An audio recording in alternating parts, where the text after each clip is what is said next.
virent le démoniaque, celui qui avait eu la légion, si vêtu et dans son pan saint, et ils furent saisis de frayeur. Ceux qui avaient vu ce qui s'était passé leur racontaient ce qui était arrivé au démoniaque et au troupeau. Alors ils se mirent à supplier Jésus de quitter leur territoire. Comme il montait dans la barque, celui qui avait été démoniaque lui demanda la permission de rester avec lui. C'est intéressant le verset 18 et en descendant. Il demandait à Jésus de rester avec eux parce qu'il ne voulait plus que cette situation lui arrive une deuxième fois. Il dit, je préfère te suivre. Et je suis très intéressé par la partie. Jésus ne lui permit pas, mais il lui dit, va dans ta maison, vers les tiens. Donc il dit d'aller dans sa maison, dans sa famille. Amen. Et raconte-leur tout ce que le Seigneur t'a fait et comment il a eu pitié de toi. C'est-à-dire que comment il t'a favorisé. Comment il a été miséricordieux envers toi. Amen. Et il s'en alla et se mit à publier dans la Décapole tout ce que Jésus avait fait pour lui. Quand j'ai médité la parole au verset 19 là, quand il lui a dit, va dans ta maison là, c'est quoi? C'est juste qu'il a retrouvé ses formes. Il veut que tout ce qu'il avait perdu pendant toutes ces années-là, qu'il aille encore et qu'il ait la double portion. Alléluia. Pour que tout le monde puisse témoigner que Jésus, il est vraiment Dieu. Vous comprenez ce que je veux dire? Ça veut dire que Dieu veut montrer à la famille que tout ce que vous avez fait contre cet enfant-là, ça n'a rien donné. C'est vous qui avez perdu. Alléluia. Donc, les démons qu'ils ont envoyés dans sa vie ne sont plus sur le territoire. Ils ne voulaient plus quitter le territoire. La Bible dit que quand ils vont comme ça, et que tu es toujours dans la vie pécheresse, quand ils reviennent là, ils viennent encore avec 7 plus puissants. Donc, s'il y avait une légion, il y aura 7 plus puissants. Si c'était 2000, ça va faire fois 7, ça va faire 14 000. Tu vois combien ça va être beaucoup? Ils voulaient se multiplier dans le territoire, mais Jésus a refusé, comme nous refusons ce matin. Qu'aucun démon ne se multipliera sur le territoire du Québec ni du Canada au nom de Jésus-Christ. Amen. Nous les envoyons tous dans les eaux profondes au nom de Jésus. Amen. Alléluia. Alors, ce matin, je vais dire 7 choses qui sont importantes là, que nous devons faire attention avec là, chaque fois que nous sommes en train de vivre le Seigneur, de vivre dans la croissance de son amour.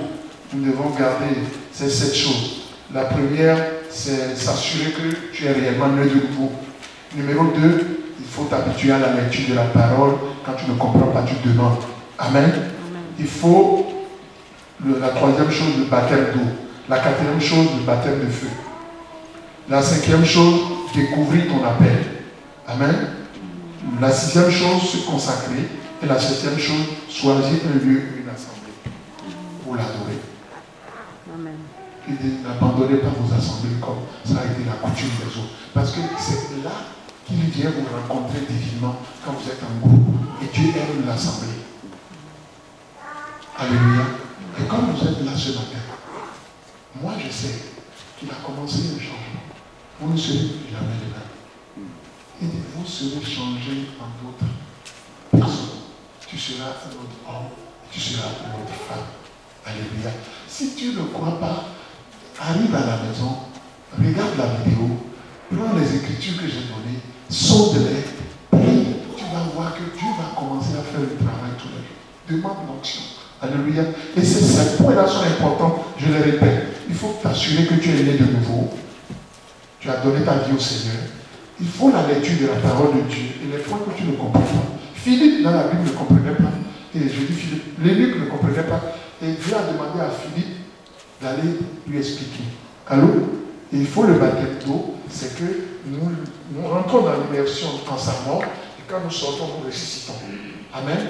Pour que les maladies, les problèmes, les péchés, tout ce qui est iniquité, tout ce qui est ça, on le fait mourir dans les eaux. Amen. Amen. Vous voyez, les pourceaux sont allés mourir dans les eaux. Amen.